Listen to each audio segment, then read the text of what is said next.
Hello friends. इस lab के अंदर मैं अपने लैपटॉप के ऊपर एक VMware वर्क स्टेशन इंस्टॉल करूँगा और उसके बाद मैं जो है वो एक ESXi सर्वर इंस्टॉल करके उसके ऊपर एक हम नई VM को क्रिएट करेंगे। तो ये मेरा लैब सिनारियो है। जो VMware सर्वर को इंस्टॉल VMware की मशीन को इंस्टॉल करने के जो रिकमेंडेड स्टेप्स हैं वो इस तरह से होते हैं कि सबसे पहले हम करेंगे क्रिएटिंग अ डेटा स्टोर। उसके बाद हम कर लेंगे uploading ISO image of guest operating system data store के अंदर। उसके बाद हम करेंगे install VMs using ISO file in data store, यानी जो स्टोर हमने बनाया है डेटा स्टोर उसके अंदर अपनी आईसो फाइल को क्रिएट अपलोड करेंगे और फिर हम उसको वहाँ से ही इंस्टॉल करेंगे। उसके बाद हमारा जो नेक्स्ट स्टेप होगा, हम क्या करेंगे कि VMware टूल्स को अपनी नई VM के ऊपर इंस्टॉल करेंगे। उसके बाद जो लास्ट स्टेप होगा, जो सबसे इम्पोर्टेंट स्टेप है, वो ये है कि हम एक VMware पे का एक स्नैपशॉट क्रिएट करेंगे। स्नैपशॉट लाइक का बैकअप होता है जो अगर आपका कोई डिज़ास्टर होगा तो उसको रिकवर करने के लिए यूज़ करेंगे। तो ये हमारे रिकमेंडेड स्टेप्स हैं। तो ये चलते हैं अपने ESXi सर्वर की तरफ। तो मैंने अपने वर्क स्टेशन पे एक ESXi सर्वर इंस्टॉल किया है, जैसे आपको नज़र आ रहा होगा ESX 7.1-1। मैं एक दूसरा VMware भी इंस्टॉल करूँगा हाइपरवाइजर, जो मैं vCenter के लिए यूज़ करूँगा। आप देख सकते हैं कि इस सर्वर की जो IP है वो ये IP। इस IP को हम क्या करेंगे, किसी भी ब्राउज़र को हम अपनी खोलेंगे और उस ब्राउज़र के अंदर हम अपनी इस IP को एंटर कर लेंगे रूट यूज़र नेम रूट डाल के पासवर्ड के साथ। तो अब हमें हमारे पास क्या होगा कि हाइपरवाइजर की स्क्रीन आ जाएगी। इस हाइपरवाइजर की स्क्रीन के अंदर अगर आप देखेंगे तो अभी देखिए मेरे पास कोई भी इस हाइपरवाइजर के ऊपर कोई भी मैंने मशीन को क्रिएट नहीं करा। तो अगर आप देखेंगे तो मैं इस देखूंगा और इसी तरह आपको नज़र आ रहा होगा कि कोई स्टोरेज भी नहीं है मेरे पास अभी। तो सबसे पहले हम स्टोरेज को क्रिएट करेंगे। स्टोरेज को क्रिएट करने के लिए, डेटा स्टोर क्रिएट करने के लिए मैं क्या करता हूँ, सेटिंग में जाऊँगा अपनी वर्चुअल मशीन की और उस वर्चुअल मशीन की सेटिंग में जाके मैं एक डिस्क को जो है वो मैं ऐड करा दूंगा। तो मैं यहाँ पे एक हार्ड ड्राइव को ऐड कराता हूँ ताकि मैं उसको अपना डेटा स्टोर यूज़ कर सकूँ। मैं नेक्स्ट करता हूँ। फिर उसके बाद मैं क्या करता हूँ, मैं यहाँ पे 100 GB की जो है वो एक हार्ड ड्राइव को ऐड करा देता हूँ ताकि मैं उसको as a storage data store use कर सकूँ। उसके बाद मैं नेक्स्ट करता हूँ। उसके बाद फिर मैं नेक्स्ट करता हूँ और फिर मैं ओके कर लेता हूँ। तो अब हमारे हाइपरवाइज़र के अंदर एक हार्ड ड्राइव ऐड हो गई है, लेकिन अभी ये रिफ्लेक्ट नहीं होगी। इसको रिफ्लेक्ट करने के लिए हमारे पास क्या करना पड़ेगा, हमें इसको रीस्टार्ट करनी पड़ेगी मशीन को। तो हम क्या करते हैं, इस मशीन को रीस्टार्ट करते हैं। रीस्टार्ट करने के लिए हम F2 को प्रेस करते हैं। तो आप जैसे ही F2 को प्रेस करेंगे आपसे वो क्रेडेंशियल मांगेगा, आप उसके अंदर अपना पासवर्ड एंटर कर दें। उसके बाद आप एंटर करेंगे। पासवर्ड एंटर करने के बाद हम चलें अपना पासवर्ड एंटर कर देते हैं। उसके बाद ये पूछेगा कि आपको रीबूट करनी है रीस्टार्ट। तो हम F11 से इसको रीस्टार्ट कर लेते हैं अपनी मशीन को। जैसे ही मशीन रीस्टार्ट होगी तो हमारे पास जो हमने स्टोरेज ऐड कराई है वो रिफ्लेक्ट होगी हमारी हाइपरवाइजर सर्वर में। तो उसकी हेल्प से हम क्या करेंगे, एक डेटा स्टोर क्रिएट कर लेंगे। चले हम लॉगिन होते हैं। अब हम स्टोरेज में जाते हैं। स्टोरेज में हम जाके न्यू डेटा स्टोर को क्लिक कर लेते हैं। जैसे ही हम करेंगे तो यहाँ पे डेटा स्टोर आ रहा होगा, तो हम पहले ही ऑप्शन को सेलेक्ट करके नेक्स्ट कर लेते हैं VMS डेटा स्टोर। ये basically VMware file server file type data store है। इसको हम सेलेक्ट करते हैं और फिर हम अपनी हार्ड ड्राइव को सेलेक्ट कर लेंगे जो हमने डाली थी। उसके बाद हम क्या करेंगे, उसके बाद हम नेक्स्ट कर देते हैं।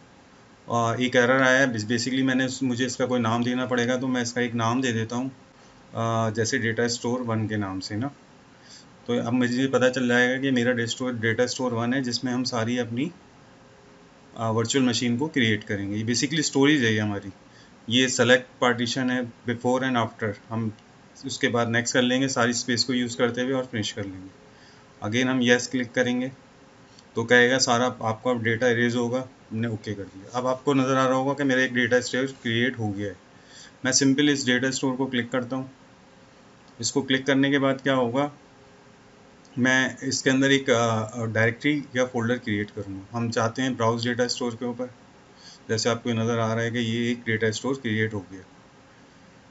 तो हम ब्राउज़ को क्लिक कर लेते हैं। ब्राउज़ के बाद हम जाते हैं, एक फाइल फोल्डर क्रिएट कर देते हैं आईसो इमेजेस के नाम से ना, ताकि हम उसके अंदर अपनी जितने भी ऑपरेटिंग सिस्टम की आईसो फाइल्स हैं वहाँ पे हम उसको सेव कर दें। तो हमने आईसो इमेजेस के नाम से एक फाइल फोल्डर अब क्रिएट करा है। उसके बाद हम अपलोड का बटन जो आ रहा है ऊपर उसको क्लिक कर लेंगे और उसके बाद हम ब्राउज़ होगा हमारा कंप्यूटर।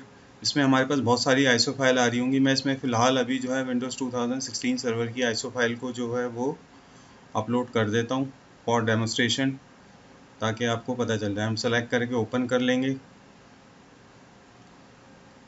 जैसे ही हम ओपन करेंगे तो एक फ़ाइल अगर आप देखें तो राइट साइड पे ऊपर एक बार के अंदर एक फ़ाइल जो है वो अपलोड होना स्टार्ट हो जाएगी।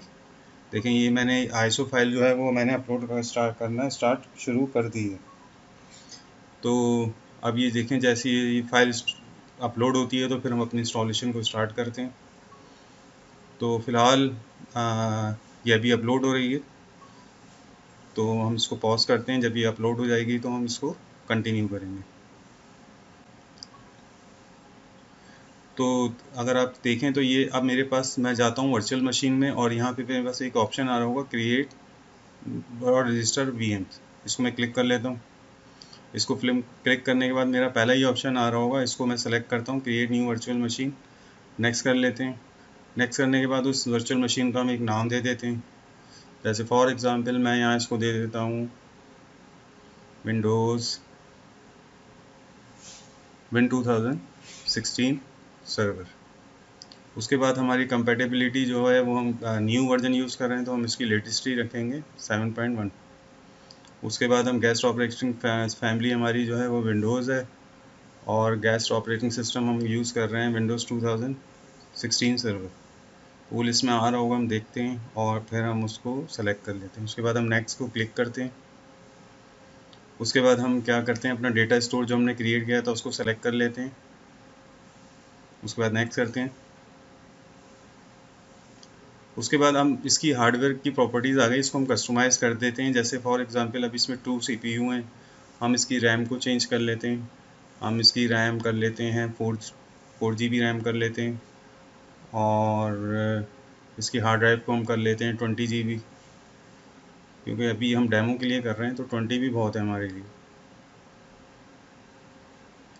उसके बाद हम क्या कर लेते हैं, उसके बाद हम बाकी चीज़ों को आईएसओ फाइल को माउंट करा लेते हैं। CD रोम को क्लिक करते हैं और यहाँ एक ऑप्शन आ रहा होगा, इसको हम क्लिक करके डेटा स्टोर आईएसओ फाइल को ब्राउज़ कराते हैं।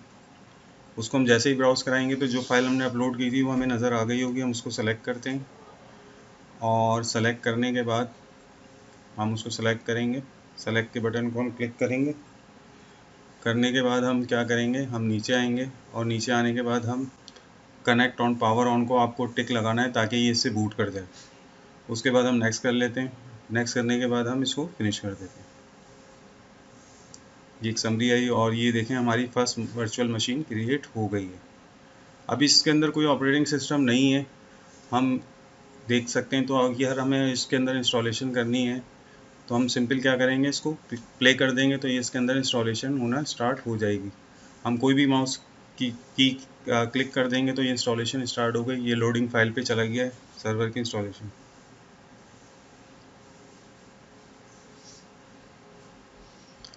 उसके बाद ये विंडोज़ की इंस्टॉलेशन बिल्कुल सिंपल है, आप इसको स्टेप बाय स्टेप कर सकते हैं। तो देखें विंडोज़ का लोगो स्टार्ट हो गया है, अब इस पर इंस्टॉलेशन शुरू हो गई है।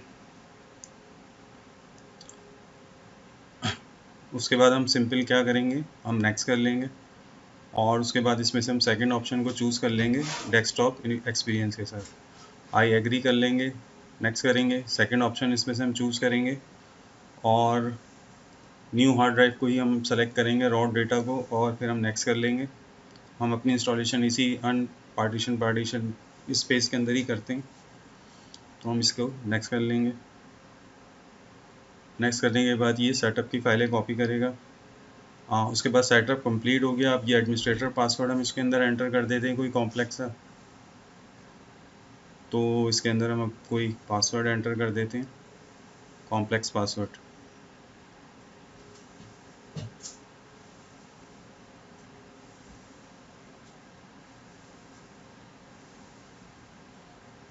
और उसके बाद हम इसको फिनिश कर देते हैं। तो आपने देखा कि ये हमारी विंडोज़ इंस्टॉल हो गई। अब हम इसके अंदर अपना क्रेडेंशियल ऐड करते हैं। ऐड करने के बाद हमारे पास स्क्रीन आ जाएगी। तो ये हमारी नई विंडोज़ इंस्टॉल हो गई ESXi सर्वर के ऊपर। इसको हम यस कर लेते हैं। ये सर्वर मैनेजर हमारा ओपन हो गया।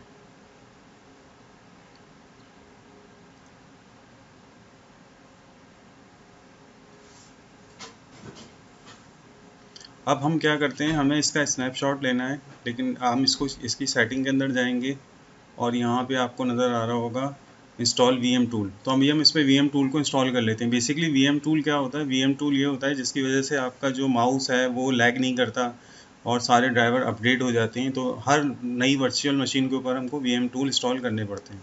अभी हमने ये एक ड्राइव माउंट कराती थी जो हमारे सर्वर में अपेयर हो गई। हम इसको क्लिक कर लेंगे तो ये देखें हमारे पास एक आ रहा होगा रन VM इंस्टॉलर। हम इसको क्लिक कर लेंगे तो इससे हमारी गैस मशीन के ऊपर जो है VMware के टूल इंस्टॉल होना शुरू हो जाएंगे। इस टूल के इंस्टॉल होने के बाद ये सारे ड्राइवर्स, सारी जितनी भी कम्युनिकेशन है वो सारी अपडेट कर देगा अपनी होस्ट मशीन के साथ। तो ये रिकमेंडेड मेथड होता है कि आप हमेशा VMware के टूल को इंस्टॉल कर लें, अदरवाइज़ आपके सिस्टम में कोई ना कोई प्रॉब्लम रहती है। इसके बाद ये अगेन रीस्टार्ट का पूछ रहा है, आप इसको रीस्टार्ट कर दें। VM टूल करने के बाद आपको मशीन को एक बार रीस्टार्ट करना पड़ेगा। हम इसको रीस्टार्ट कर देते हैं और उसके बाद ये हमारी मशीन रीस्टार्ट हो गई। अगेन हम इसको ओपन कर लेते हैं न्यू विंडोज़ में और इसको लॉगिन करते हैं।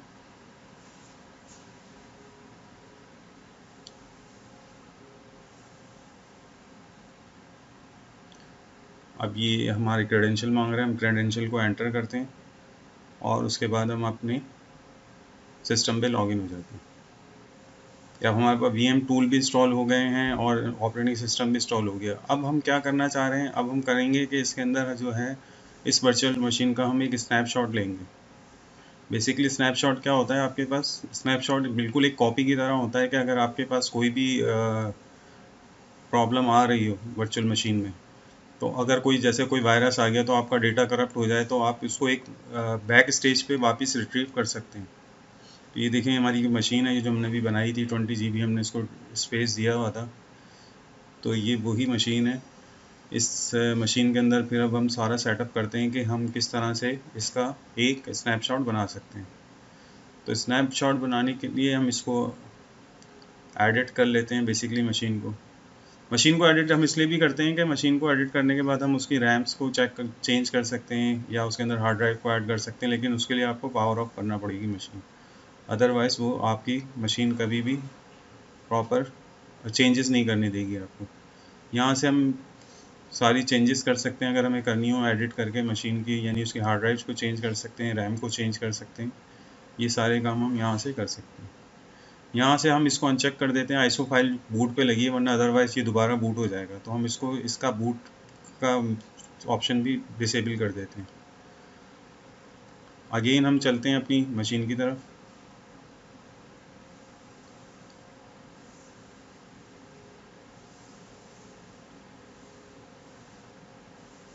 ये जितने भी मैंने टास्क परफॉर्म किए उनकी लिस्ट आ रही है नीचे। ये सारे रिसेंट टास्क के अंदर आ रहे होते हैं कि आपने कौन कौन से टास्क परफॉर्म कर दिए। तो ये सारी चीज़ें हमने इस पर परफॉर्म की थी। हम अपने मशीन पर आते हैं। अब मैं यहाँ डेस्कटॉप पे एक फ़ोल्डर क्रिएट करूँगा और उसके बाद मैं इसका एक स्नैपशॉट ले लूँगा। तो हम एक न्यू फ़ोल्डर क्रिएट कर लेते हैं। ये बेसिकली मैं इसलिए कर रहा हूँ ताकि मैं आपको डेमो दिखा सकूँगा अगर हमें अब रिवर्ट बैक करना हो किसी प्रीवियस स्टेज के ऊपर, यानी मशीन को हम किसी ऐसी स्टेज के ऊपर लाना चाह रहे हैं जब मशीन वर्किंग कंडीशन में थी। तो इसको हम कहते हैं स्नैपशॉट। स्नैपशॉट बेसिकली होता क्या है, ये एक ऐसी स्टेट होती है जिसके अंदर जब भी आपकी कोई प्रॉब्लम आती है तो हम उसको रिवर्ट बैक कर सकते हैं। तो इस प्रोसेस को हम क्या कहते हैं, स्नैपशॉट। इसका तरीका बहुत ईजी होता है। जैसे मैंने एक फ़ोल्डर क्रिएट कर लिया, अब इस फोल्डर को क्रिएट करने के बाद मैं क्या करूँगा, मैं इस मशीन की सेटिंग में जाऊँगा, मैं राइट क्लिक करूँगा अपनी मशीन को और यहाँ मुझे एक ऑप्शन नज़र आ रहा होगा स्नैपशॉट का। मैं अपने एक स्नैपशॉट के मैनेज स्नैपशॉट के अंदर जाऊँगा और फिर मैं इसको एक नाम दे दूँगा। जैसे मैं यहाँ इसको नाम दे देता हूँ फ्रेश इंस्टॉलेशन का, कि मैंने इंस्टॉलेशन फ्रेश की है, अभी इसमें कोई प्रॉब्लम नहीं है।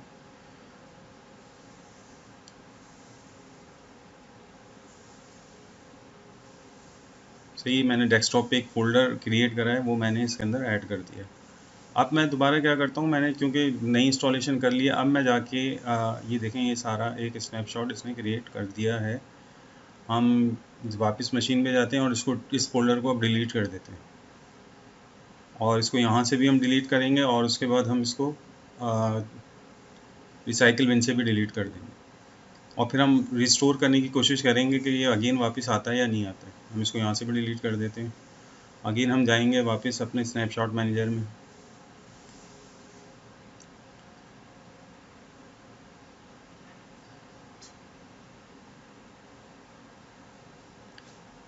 यहाँ हम दोबारा जाएंगे स्नैपशॉट मैनेजर में और रिवर्ट स्नैपशॉट करेंगे। तो हम इस कंडीशन पे थे, हम इस कंडीशन में आने के लिए फ्रेश इंस्टॉलेशन को सिलेक्ट करेंगे, रिवर्ट स्नैपशॉट, और फिर हम इसको रिस्टोर को क्लिक कर देंगे। बेसिकली इस प्रोसेस के अंदर ये क्या करेगा, आपकी मशीन को एक बार शट डाउन रीस्टार्ट करेगा, और उसके बाद ये अपनी प्रीवियस स्टेज के अंदर ले आएगा। तो आपकी ये स्टेज जो है वो लॉस्ट हो जाएगी। तो मैंने इस रिस्टोर को क्लिक करता हूँ,